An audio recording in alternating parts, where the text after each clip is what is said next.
महाराष्ट्राच्या राजकारणात सध्या ज्या राजकीय घडामोडी घडत आहेत त्याचे अर्थ लावणं फार कठीण होऊन बसले. दोन नेते एकमेकांना भेटतात आणि दरवेळेला वेगळ्याच चर्चांना सुरुवात होते. गेल्या 3 महिन्यांमध्ये आपण बघितलं तर महाविकास आघाडी आणि महायुती या दोन्ही विरोधी पार्टीतले नेते एकमेकांना भेटतात आणि दरवेळेला हे नेते भेटले की एक नवीन चर्चा सुरू होते. एकदा फडणवीस आणि ठाकरे भेटले तेव्हा नवीन चर्चा सुरू झाली. आत्ता परवा ठाकरेंचे आमदार फडणवीसांना भेटले तेव्हा नवीन चर्चा सुरू झाली. आणि आत्ता रिसेंटली जेव्हा एकनाथ शिंदे आणि शरद पवार हे दिल्लीत भेटले एका कार्यक्रमामध्ये तेव्हा तर अजूनच चर्चा सुरू झाली. आता मी बोलतोय ते म्हणजे पवार आणि शिंदे यांच्या भेटीबद्दल.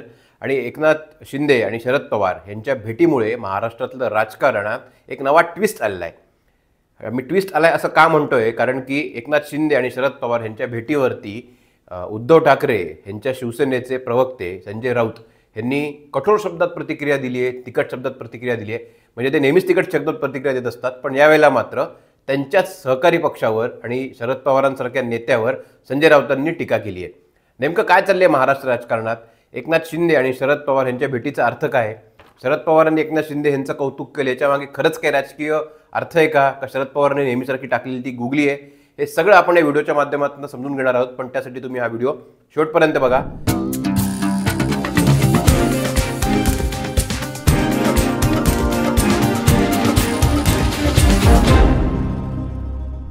नमस्कार, मी रोहित हरीप द पॉलिटिक्समध्ये तुमच्या सगळ्यांचं स्वागत आहे. एकनाथ शिंदे आणि शरद पवार हे दिल्लीमध्ये भेटले. दिल्लीमध्ये महादजी शिंदे यांच्या नावाने पुरस्कार देण्यासाठी एक कार्यक्रम आयोजित केला होता आणि या कार्यक्रमाला महाराष्ट्रातले लोक होते, सदानंद मोरेंसारखे अभ्यासक होते, शरद पवार स्वतः होते, एकनाथ शिंदे होते, भाजपाचे मध्य प्रदेशमधले पण आता दिल्लीत असणारे नेते ज्योतिरादित्य शिंदे हे देखील होते. अर्थात ज्योतिरादित्य शिंदे होते कारण की ते महादजी शिंदे यांचे वंशज आहेत आणि महादजी शिंदे यांच्या नावाने पुरस्कार दिला जाणार होता. तर हा जो पुरस्कार आहे तो एकनाथ शिंदे यांना देण्याचं ठरलं होतं आणि हा पुरस्कार शरद पवार यांच्या हस्ते एकनाथ शिंदे यांना देण्याचं कार्यक्रमाचं नियोजन होतं. अर्थात आता जाहीर कार्यक्रम होता आणि पुरस्काराचा कार्यक्रम होता. सो आपल्याकडे महाराष्ट्राची परंपरा आहे किंवा कुठल्याही देशामध्ये कुठल्याही माणसाला जर का पुरस्कार द्यायचा असेल त्याबद्दल 4 चांगले शब्द बोलले जातात आणि त्याच संस्कृतीला धरून शरद पवारांनी एकनाथ शिंदे यांचं कौतुक केलं. एकनाथ शिंदे यांचं कौतुक केल्यानंतर साहजिक एकनाथ शिंदे आत्ता उपमुख्यमंत्री आहेत, ह्याच्या आधी मुख्यमंत्री राहिलेले आहेत ते, त्यामुळे त्यांनी शरद पवारांवर 4 शब्द बोलताना कौतुक केलं. आता शिंदे आणि पवार यांनी एकमेकांचं जे काही कौतुक केलेलं आहे ते मात्र शिवसेनेला अजिबात आवडलेलं नाही आणि संजय राऊतांनी याच्यावर नेमकं बोट ठेवलेलं आणि शरद पवारांवरती टीका केली आहे. आता ही भेट कुठं झाली तर ही भेट दिल्लीत झाली. मी सांगितलं तसं महादजी शिंदे यांच्या नावाने पुरस्कार देण्याचा कार्यक्रम होता. पण याच्यानंतर एकनाथ शिंदे आणि शरद पवार यांची जर का आपण गेल्या 2-3 वर्षातले संबंध बघितले आणि विशेषतः जर का आपण बघितलं की एकनाथ शिंदे मुख्यमंत्री झाल्यानंतर शरद पवार आणि एकनाथ शिंदे यांचे संबंध कसे होते तर या दोघांनी सहसा एकमेकांवर टीका कधीही केल्याचं फार काही ऐकिवात नाही, माहितीत नाही, चर्चेत नाही. त्यामुळे दोघांनी एकमेकांवरती टीका करण्याचं टाळलं होतं. खरं तर एकनाथ शिंदे हे शिवसेना फोडून बाहेर पडल्यानंतर अजित पवारांनी तोच मार्ग धरला होता. रादर ज्याला आपण म्हणतो की एकनाथ शिंदे यांनी जी सुप्रीम कोर्टात केस लढली उद्धव ठाकरे यांच्या विरोधात शिवसेना पक्षावरनं, त्यांच्या केसमध्ये जे काही आर्ग्युमेंट झाले होते पक्षफुटी संदर्भात किंवा पक्षाची राजकीय मालकी कोणाची याच्यावरनं, त्या प्रकारचेच आर्ग्युमेंट हे अजित पवारांच्या पक्षफुटीनंतर देखील वापरण्यात आले होते. तरी पण शरद पवारांनी कधीही एकनाथ शिंदे यांच्यावर तिखट शब्दात किंवा टोकाची टीका केल्याचं स्मरणात नाही. आता हे झाल्यानंतर आधी आपण बघूया की संजय राऊत काय म्हणालेत. संजय राऊतांची वाक्य अशी आहेत की पवार शिंदेंना नाही तर शहांना भेटले. ज्या दलालांनी शिवसेना फोडली, महाराष्ट्रात दगाबाजीचं राजकारण केलं, त्या दलालांच्या मुखियाचा सत्कार शरद पवार साहेब करतात, हे दुर्दैवी आहे. शरद पवारांनी या कार्यक्रमाला जायला नको होतं. अजित पवार हे देखील शरद पवारांचा पक्ष फोडून बाहेर पडलेले आहेत. त्यामुळे अजित पवारांशी संबंधित जेव्हा काही कार्यक्रम असतो किंवा जे काही राजकारण असतं त्यात आम्ही या सगळ्या घटनांचा विचार करून पावलं टाकतो, असं संजय राऊत म्हणालेत. खरं तर संजय राऊत आणि शरद पवार यांचे संबंध हे अख्ख्या महाराष्ट्राला माहिती आहेत. शरद पवार जेव्हा राष्ट्रवादीच्या आधीपासून आणि संजय राऊत जेव्हापासून दिल्लीत तेव्हापासून या दोन्ही नेत्यांचं एकमेकांकडे जाणं असतं. आणि महाविकास आघाडीचा जो काही नवा राजकीय प्रयोग 2019ला महाराष्ट्रात झाला होता, या राजकीय प्रयोगाचे शिल्पकार किंवा कर्ते करविते हे संजय राऊत आणि शरद पवारच होते. त्यामुळे या दोघांचे संबंध अत्यंत सौहार्दपूर्ण आहेत. पण असं असताना देखील संजय राऊतांनी शरद पवारांवरती सडकून टीका केली आहे. आता संजय राऊत हे तर तुम्हाला अख्ख्या महाराष्ट्राला माहिती आहेत, सामनाचं मुखपत्र आहे, त्याचे ते संपादक आहेत. पण संजय राऊत हे जसं शिवसेनेचं सामना हे मुखपत्र आहे, तसे संजय राऊत हे सुद्धा उद्धव ठाकरे यांचं मुखपत्र आहे. कारण की राजकीय जाणकार जे आहेत त्यांना हे माहिती आहे की उद्धव ठाकरेंना जे बोलायचं असतं ते बऱ्याच वेळेला संजय राऊत हे बोलून टाकतात किंवा संजय राऊत हे त्याला सगळ्यांसमोर मांडतात. त्यामुळे आता शिंदे आणि पवारांची भेट जरी दिल्लीत झालेली असली तरी ठाकरे मुंबईत अस्वस्थ झाल्याचं दिसून येते. आणि संजय राऊत यांनी जी टीका केलेली आहे, ह्यांनी जो त्यांचा एक प्रकारचा खंत किंवा राग व्यक्त केलेला आहे, तर मागची कारणं देखील बघायला पाहिजेत. आता नेमकं शिंदे आणि पवार हे भेटल्यामुळे झालेलं काय, तर तुम्ही बघितलं असेल की शिवसेना फुटल्यापासून उद्धव ठाकरे यांनी मिंधे, गद्दार हे शब्द जाणीवपूर्वक वापरात ठेवले होते आणि एकनाथ शिंदे यांचा उल्लेख ते हटकून मिंधे आणि गद्दार करतात. एक प्रकारचं नॅरेटिव्ह हे उद्धव ठाकरे आणि आदित्य ठाकरे दोघांनाही सेट करायचे. रदर त्यांनी ते केलेलं पण आहे की एकनाथ शिंदे यांनी पक्ष फोडला, एकनाथ शिंदे हे गद्दार आहेत, एकनाथ शिंदे हे यांच्याकडे खरी शिवसेना नाही. ह्याच्यावर खरं तर सुप्रीम कोर्टात देखील सुनावणी झाली, अजूनही काही केसेस या कोर्टात प्रलंबित आहेत. पण एक प्रकारे एकनाथ शिंदे हे शिवसेनेचे वारसच नाहीत, एकनाथ शिंदे शिवसेना सांभाळायला कॅपेबल नाहीत, त्यांनी कशी गद्दारी केलेली आहे, त्यांनी कसा घात केलेला आहे, हे सगळं दाखवण्याचा आटोकाट प्रयत्न हा उद्धव ठाकरे आणि आदित्य ठाकरे यांच्याकडनं शिवसेनेतल्या बंडानंतर केला जातोय. एक प्रकारे जेव्हा शरद पवार हे एकनाथ शिंदे यांना भेटतात तेव्हा एकनाथ शिंदे यांच्या सगळ्या राजकीय बंडाला किंवा ते पक्षातनं बाहेर पडले त्याला एक प्रकारचं व्हॅलिडेशन हे शरद पवारांच्या भेटीने किंवा शरद पवारांनी त्यांचं कौतुक केले त्यांनी मिळतं, असं एक नवं नॅरेटिव्ह सेट होतं. थोडक्यात महाराष्ट्राच्या राजकारणात जे काही झालं, शिवसेना ज्या प्रकारे फुटली, त्यानंतर उद्धव ठाकरे यांना जो काही त्याचा फटका बसला, एकनाथ शिंदे हे आधी मुख्यमंत्री झाले, नंतर उपमुख्यमंत्री झालेत, पण या सगळ्या गोष्टीला आता या गोष्टी मागं सोडून चला, पुढं चला, असा काही संदेश शरद पवारांनी एकनाथ शिंदे यांना भेटून दिला आहे का, हा प्रश्न या निमित्ताने उपस्थित राहतो. त्यामुळे होतं काय की ठाकरेंनी जे काही नॅरेटिव्ह सेट केलं होतं 2, 2.5, 3 वर्षामध्ये की शिंदे मिंदे 50 खोके सबकुछ ओके, या सगळ्या नॅरेटिव्हचा जो डॉलर आहे तो एकनाथ शिंदे आणि शरद पवार यांच्या एका भेटीने कोसळला का आणि त्यामुळे संजय राऊत जास्त नाराज झाले का, असा प्रश्न या निमित्ताने विचारला जाऊ शकतो. ह्याच्या पुढं आपल्याला अजून एक गोष्ट लक्षात घ्यायला पाहिजे की सध्या महाविकास आघाडी जी आहे तिची महाराष्ट्रातली परिस्थिती फार नाजूक आहे.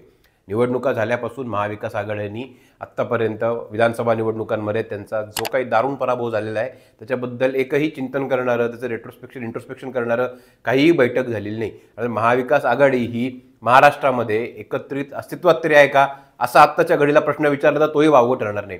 खरं तर आपण बघितलं तर महाविकास आघाडीचा विरोधी पक्ष देखील नेता अजून विधानसभेतला ठरलेला नाही आहे. असं असताना एकीकडे ठाकरे हे स्वबळाची भाषा करतायत, मुंबईच्या निवडणुका ते स्वबळावर लढणार असं त्यांनी आधीच जाहीर करून टाकलेलं आहे. असं असताना आता संजय राऊत शरद पवारांनी केलेलं शिंदेंचं कौतुक आणि त्याच्यावर संजय राऊत यांनी दिलेली प्रतिक्रिया, याच्यामुळे या सगळ्या वादामध्ये नवीन ठिणगी पडणार का आणि आता महाविकास आघाडी फुटली ह्याचं हे एक प्रकारचं लक्षण आहे का, असं समजायला फार मोठा स्कोप आहे, फार मोठा वाव आहे. त्यामुळे आपण जर का पुढं बघितलं तर संजय राऊत बोललेत आणि त्यानंतर लगेचच प्रतिक्रिया यायला लागलेल्या आहेत. त्या म्हणजे राष्ट्रवादीच्या नेत्यांकडनं रोहित पवार जे शरद पवारांचे नातू आहेत त्यांनी लगेच प्रतिक्रिया दिलेली आहे की संजय राऊत यांच्यासारख्या मोठ्या नेत्यांची प्रतिक्रिया ही आश्चर्यकारक आहे. महाराष्ट्राची ही परंपरा आहे की कुठल्याही कार्यक्रमात आपण गेल्यानंतर कौतुक करतो आणि त्यानंतर हीच परंपरा शरद पवार साहेबांनी पुढे नेली असं रोहित पवारांचं म्हणणं आहे. आणि जर का गेल्या काही दिवसातल्या घटना बघितल्या असेल तर आता आपण संजय राऊतांची भूमिका जी आहे ती समजून घेतली. त्यामागचं कारणही मी तुम्हाला सांगायचा प्रयत्न केला, पण काही गोष्टी लक्षात घ्यायला पाहिजे की संजय राऊतांनी आजच्या सामनामध्ये अग्रलेख लिहिलेला आहे आणि त्यामध्ये एक घटना तुम्हाला मी सांगतो की 2 दिवसापूर्वी उद्धव ठाकरे गटाचे 4 आमदार हे देवेंद्र फडणवीसांना भेटले. त्यामध्ये सुभाष देसाई होते, अजून त्यांचे काही आमदार होते आणि जे बाळासाहेब ठाकरे यांचं स्मारक मुंबईमध्ये बनते त्याच्या पाहणीसाठी देवेंद्र फडणवीसांनी यावं अशी त्यांची मागणी होती. आता देवेंद्र फडणवीस अर्थातच त्यांची मागणी स्वीकारतील नाही स्वीकारतील ह्या पुढचा प्रश्न, पण त्यांनी असं लिहिलं होतं की कुठलेही 2 नेते जर का भेटले त्याच्यावरून लगेच चर्चा सुरू होतात आणि त्यामुळे महाराष्ट्राच्या जे काही संस्कृती आहे त्यामध्ये 2 नेत्यांनी भेटणंच अशक्य होऊन गेलेलं आहे. हेच बोलणारे संजय राऊत आता शरद पवार आणि एकनाथ शिंदे भेटले म्हणून त्यांच्यावर ते टीका करतात. त्यामुळे आपण बघितलं तर कुठेतरी ह्याच्यामध्ये दुरुक्ती किंवा विरोधाभास दिसून येतो संजय राऊतांच्या भूमिकेमध्ये. पण अर्थात संजय राऊतांना सांगणार कोण. ह्याच्या पुढे जर का आपण बघितलं तर थोडं फ्लॅशबॅकमध्ये जायला पाहिजे. आता पवार यांनी काय म्हणाले होते, ज्या संजय राऊतांचा जो तिळपापड झालेला आहे त्यामागं पवार नेमकं काय म्हणाले ते पण आपण बघायला पाहिजे. शरद पवारांनी एकनाथ शिंदे यांचं कौतुक करताना ते काय म्हणाले की ठाण्याचं राजकारण योग्य दिशेने नेण्याची जबाबदारी ज्या काही नेत्यांनी ठाण्यातल्या पार पाडली त्यात एकनाथ शिंदे हे प्रमुख नेते होते, त्यामुळे ठाण्यात एक प्रकारे त्यांनी त्यांना क्रेडिट दिले ठाण्याच्या राजकारणाचं. त्याशिवाय ते म्हणतात की मला आनंद आहे की महाराष्ट्राचं नेतृत्व करण्याची संधी त्यांना मिळाली. आता शरद पवारांचं हे जे वाक्य आहे ना, ते कदाचित संजय राऊतांना खूप लागलेलं असू शकतं किंवा शिवसेनेला पण ते बोचलेलं असू शकतं, कारण की महाराष्ट्राचं नेतृत्व करण्याची संधी एकनाथ शिंदे यांना मिळाली. या वाक्यावर एक प्रकारे शरद पवारांनी सांगितले, एक प्रकारे शरद पवारांनी व्हॅलिडेशन केलेलं आहे, वैधीकरण केलेलं आहे की एकनाथ शिंदे यांनी ज्या प्रकारे ते मुख्यमंत्री झाले, त्यांनी ज्या प्रकारे शिवसेना फोडली, 40 आमदारातून बाहेर पडले, तिथं एक राजकारणातली नॉर्मल रुटीन गोष्ट आहे, असं कुठेतरी शरद पवारांनी ते स्वीकारलंय का असा प्रश्न या निमित्ताने उपस्थित होतो. आता ह्याच्याशिवाय त्यांनी सांगितलं की एकनाथ शिंदे यांचे जे काय प्रभाव क्षेत्र आहे तो विशेषतः ठाणे, मुंबई, नवी मुंबई, पालघर हे जिल्ह्यांमध्ये एकनाथ शिंदे यांचा प्रभाव क्षेत्र आहे आणि नागरी प्रश्नांची जाण असलेला नेता म्हणून एकनाथ शिंदे यांचं नाव घ्यावं लागेल असं देखील शरद पवार म्हणालेत. आता जर का तुम्ही बघत असाल तर एकनाथ शिंदे यांना नागरी प्रश्नाची चांगली जाण आहे असं शरद पवारांनी मान्य केले. मी तुम्हाला एक छोटंसं उदाहरण सांगतो की 2019च्या आधी जेव्हा निवडणुका लागायच्या होत्या तेव्हा आरे कॉलनीचा प्रश्न हा खूप पेटला होता आणि ठाकरेंनी त्याच्यावरनं खूप आक्रमक भूमिका घेतली होती आणि कारशेडचा मुद्दा त्याच्यावरनं बराच पुढे गेला. तो डिसिजन फडणवीसांना बदलावा लागला त्यावेळेला, कारण की ठाकरे तेव्हा फडणवीसांबरोबर सत्तेत होते आणि आरे कॉलनीचा नागरी प्रश्न हा एक प्रकारे तेव्हा कळीचा मुद्दा बनला होता. फडणवीस आणि ठाकरे यांच्यामध्ये वाद व्हायला किंवा फूट पडायला. आता याच नागरी प्रश्नांची एकनाथ शिंदे यांना चांगली जाण आहे असं सांगून कुठेतरी मुंबई किंवा नवी मुंबई किंवा या सगळा जो भाग आहे MMRDAचा तो कुठेतरी एकनाथ शिंदे हे तो विषय सगळा चांगला हाताळू शकतात. त्या प्रदेशाचे पालन करते ते जाते कुठेतरी शरद पवारांनी सांगितल्याचं आपल्याला कळून येत आहे. याशिवाय शिंदेंनी देखील ह्याच्यावर शरद पवारांचं कौतुक केलं. शिंदे यांनी शरद पवार यांचे जे सासरे आहेत सदुभाऊ शिंदे जे मोठे क्रिकेटपटू होते त्यांचा धागा पकडला आणि त्यांनी सांगितलं की पवारांनी कधी गुगली टाकलेली, मला कधी गुगली टाकली नाही, पवारांची गुगली भल्याभल्यांना कळत नाही पण त्यांनी मला कधी गुगली टाकली नाही असं सांगून एकनाथ शिंदेंनी काय केलं की शरद पवार आणि माझे संबंध किती चांगले आहेत, किती जवळचे आहेत, आजपर्यंत राजकारणात आम्ही एकमेकांना कधीही कुरघोडीचं राजकारण केलेलं नाही, एकमेकांना धोबीपछाड टाकलेलं नाही, एकमेकांना कधी राजकारणात आडवा आणि जिरवाचं धोरण एकमेकांच्या विरोधात केलेलं नाही असं एकनाथ शिंदे यांनी मोकळेपणाने सांगून टाकलं. पण त्यानंतर त्यांनी जो गुगलीचा मुद्दा वापरला त्यात त्यांनी उद्धव ठाकरेंना पण एक टोला लगावलेला आहे. शिंदेंनी सांगितलेलं आहे की शरद पवारांनी टाकलेली गुगली कोणाला कळत नाही, त्यांच्या बाजूला बसवलेल्यांना सुद्धा कळत नाही, हे एकनाथ शिंदे यांचं वाक्य होतं. त्यामुळे यातनं एक गोष्ट स्पष्ट होते की तिथेही त्यांनी उद्धव ठाकरेंना डिवसण्याची संधी सोडलेली नाही आणि कदाचित पवारांसमोर उद्धव ठाकरेंना असं डिवसल्यामुळे उद्धव ठाकरेंकडनं किंवा त्यांच्या शिवसेनेकडनं आणि संजय राऊतांकडनं ही प्रतिक्रिया आलेली आहे. आता या घटनेचा पुढं परिणाम काय होणार हे बघणं फार महत्त्वाचं राहणार आहे. महाविकास आघाडीचं भवितव्य सध्या अधांतरी आहे, त्याला कोणी वाली उरलेलं नाही. हे 3 नेते परत एकदा 3 पक्ष काँग्रेस, उद्धव ठाकरेंची शिवसेना आणि शरद पवारांची राष्ट्रवादी काँग्रेस एकत्र येणार आणि महाविकास आघाडीच्या भवितव्याबद्दल काही निर्णय घेणार पुढे जायचे म्हणून का यासारख्या ज्या गाठीभेटीत किंवा यासारख्या ज्या घटना आहेत त्यातनं महाविकास आघाडी फुटीला निमित्त ठरणार हे बघणं फार महत्त्वाचं ठरणार आहे. तुम्हाला या संदर्भात काय वाटतंय आम्हाला कमेंट बॉक्समध्ये जरूर कळवा आणि सगळ्यात महत्त्वाचं म्हणजे द पॉलिटिक्स चॅनल सबस्क्राईब करायला विसरू नका. आत्ताचा व्हिडिओ बघितला त्याबद्दल धन्यवाद.